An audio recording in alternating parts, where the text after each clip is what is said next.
later. Okay, full presentation. 5, 6, right foot, 7, and 8. Known as the matriarch and queen mother of black dance, Katherine Dunham lived a life of impact. She was an innovator of African American modern dance and dance anthropology. Her successes surpassed the expectations of her times, crossing artistic genres and racial lines. It was historic. You know, it wasn't that she did this for this period of time in her life, or she did this, this is what she did. And she made a life out of it. And she made a wonderful life happen for other people too. So it wasn't about a selfish act. It was about a universal act. 5, 6, 7, and.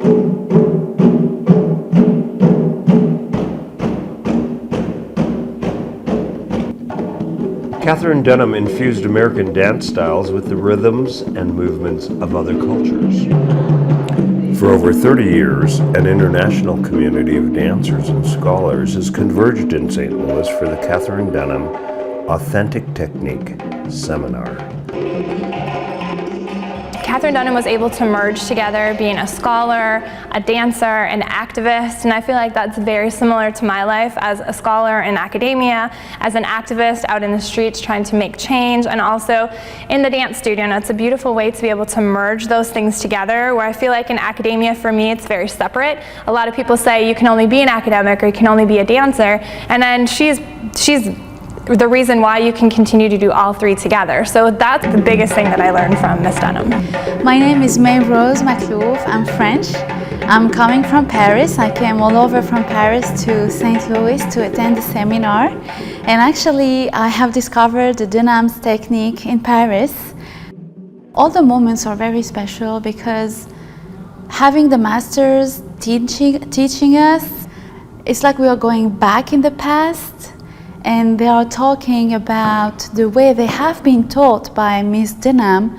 So it's like she's here, you know, because they're bringing her words, her own words that they have heard when they were learning from her. So, off we go. 5,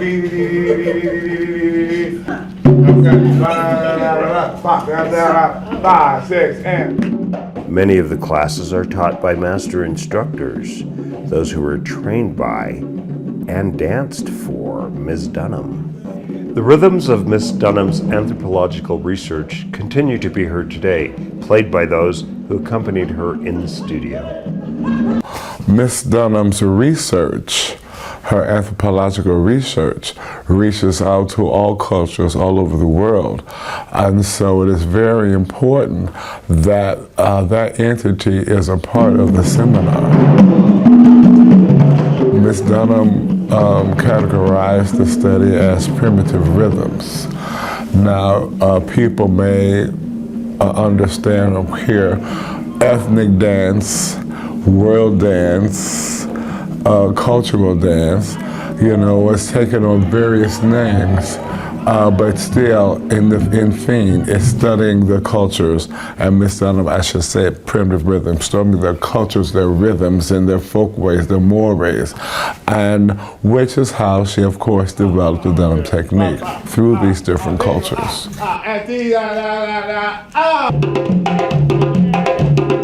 I'm Amansu Eason. I'm certified instructor of the Katherine Dunham technique. It's everything for me. I am a third-generation dancer. I was raised by my grandmother, who was a competition ballroom dancer. My mother was a West African dancer. My father was a Latin percussionist. I like to use the Dunham technique to condition and warm up the body for my style of dance, which happens to be a fusion of West African, modern, and hip-hop. I think it parallels with the Katherine Dunham technique, being one of the first fusion styles of dance that America had. It fused Afro-Caribbean movement, ballet, and modern. So I really think her technique is ideal to train bodies for my vocabulary, which is it's based in West African dance.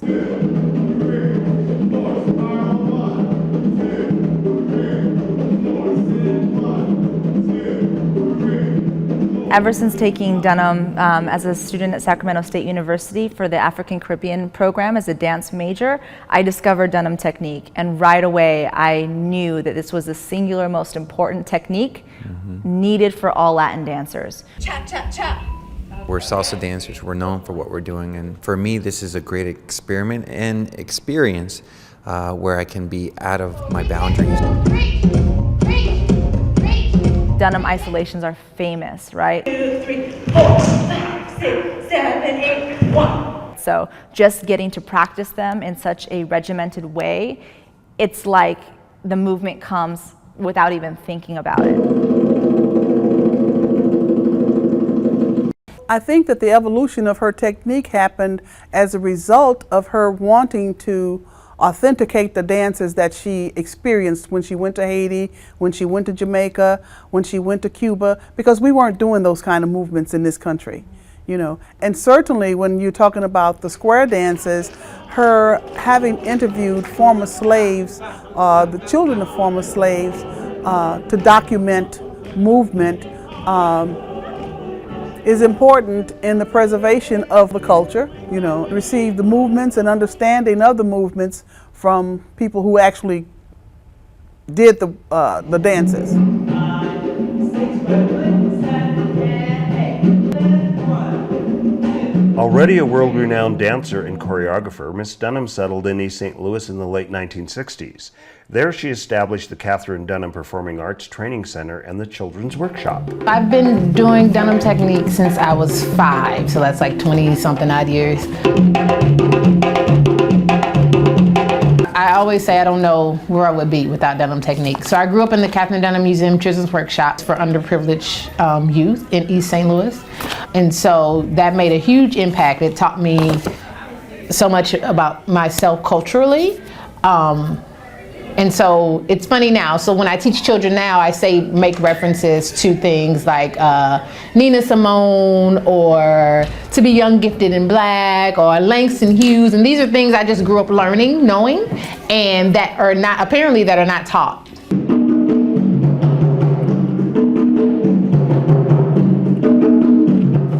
You have people, the master teachers who worked with Katherine Dunham, dance with Katherine Dunham, and then they impart their lessons and their knowledge onto us, and then we continue to pass that down to the next generation.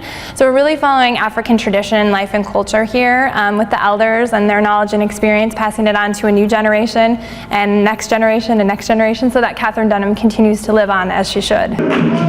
They refer to different generations of Dunham teachers and Dunham dancers. So Miss Dunham and the people that she trained directly are the first generation. And then there's a second generation who they trained, and then who they trained and who they trained. So I'm, I guess, maybe third or maybe fourth generation, and we're training the fifth generation.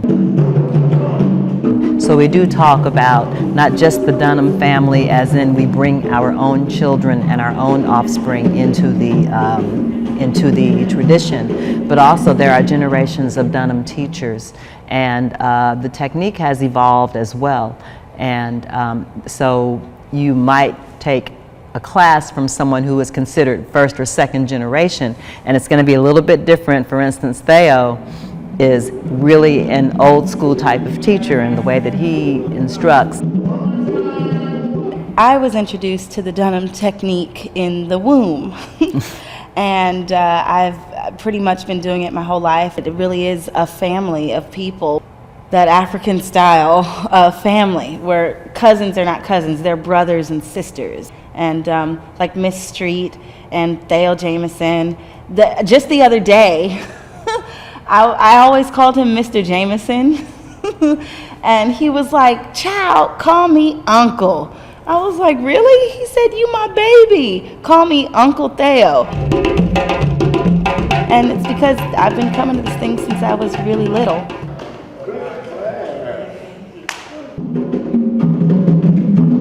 I've been involved around Katherine Dunham a little over 50 years.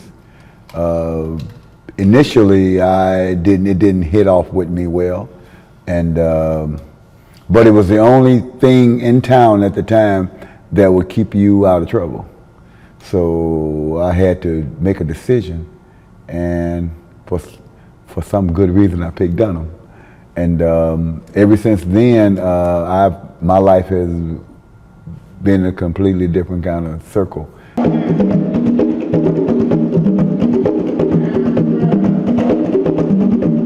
Miss Dunham's dance technique, choreography, and philosophies have shaped the cultural climate of East St. Louis through those who danced with her and for her since she relocated to the area in the late 1960s. I arrived, I guess, here in like the early 70s. The school was already, of course, well into being established. And so from there you had the PATC Performing Arts Company. You know, I was lucky enough to arrive in time to be a part of that. I was a demonstrator for Miss Dunham for maybe 15, 20 years, which was an honor. And so I was blessed that she saw that in my spirit and in my work and blessed me with the title of Master Instructor. Since the seminar's conception, children's workshop students have danced alongside the seminar's participants.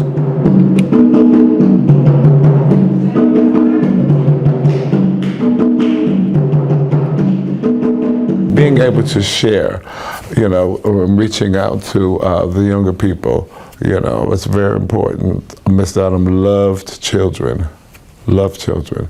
3, 4, 5, 6, 7, travel to the next one. Miss Dunham would be ecstatic, of course. This was her baby, you know, and as you see, it's a stepping stone, stepping ground to reach out and to train young people so that the legacy does continue and continue correctly. So I don't really deviate, you know, I don't deviate. In my teaching of the technique, I stay as pure as I possibly can.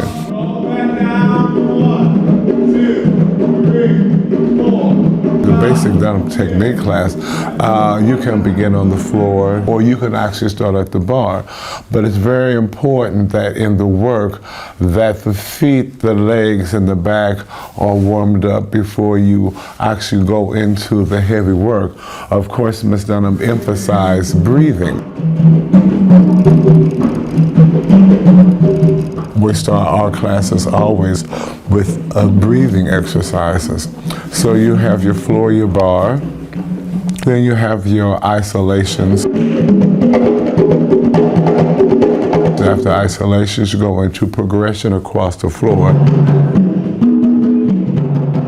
And the progressions eventually lead to the development of choreography. Learning technique and learning through objects. The memories of Miss Dunham are preserved through artifacts at the Katherine Dunham Museum. We have been at the Katherine Dunham Museum, which is based in the East St. Louis, and we have been in each room watching, you know, all the instruments, objects, memories, gifts that she has brought from across all her travels, because she made many.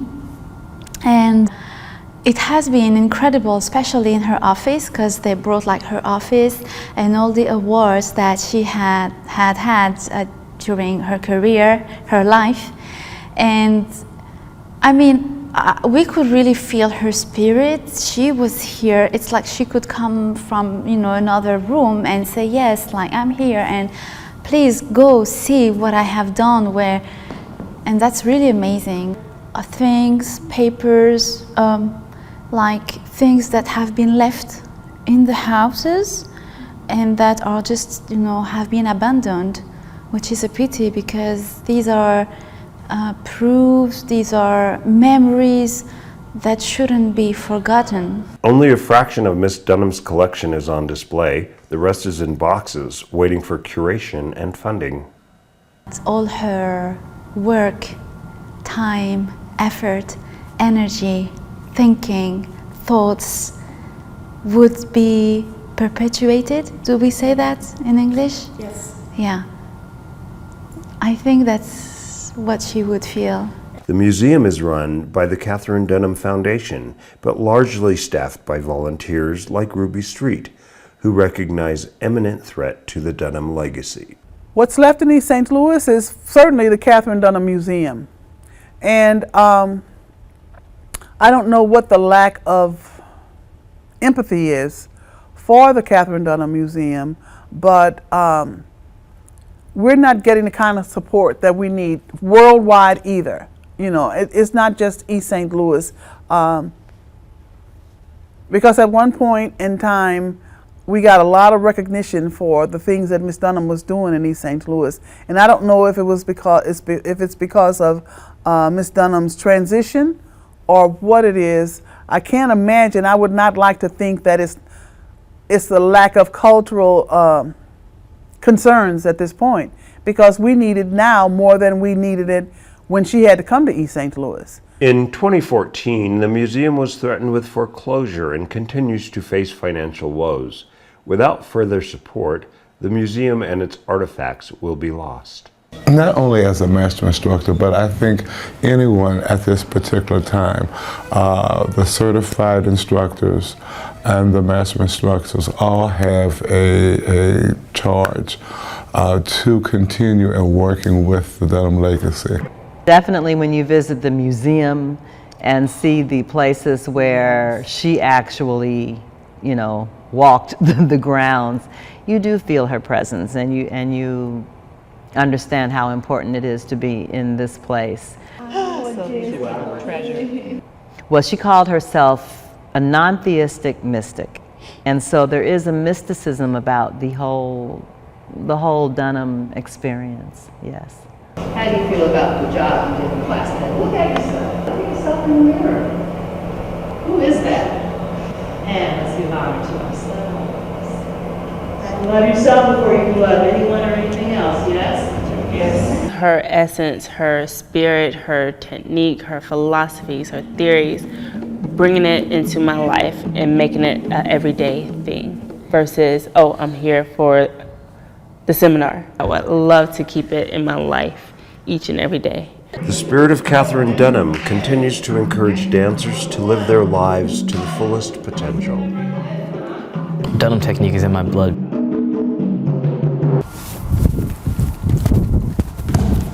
From her taking the Dunham walk and never giving up, even though East St. Louis wasn't the best place, she still stayed there, and so that shows that if you really want to do something, you can achieve it.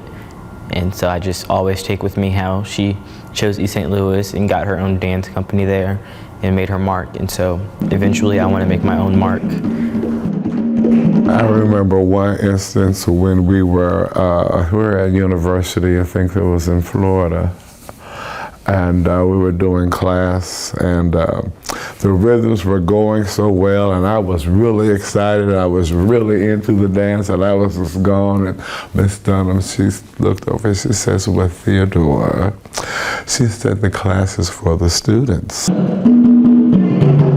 Even with Miss Dunham's mission, with establishing the museum in East St. Louis and the children's workshop, and her entire vision for really bringing the arts and education to challenge youth who live in environments that aren't, you know, hopeful. And you do see that when I watch the little kids dance and sing and interact with each other, I'm continuously reminded that what she had in mind, it works, and it can work and continues to work. So it's always a big inspiration to me, you know, even the inner child inside of me, to see that happening, and I support it 100%. So we're gonna open up with the drum roll so we can all wake up this morning and really feel the spirit of Miss Katherine Dunham in this place today. So we hope you all relax and enjoy.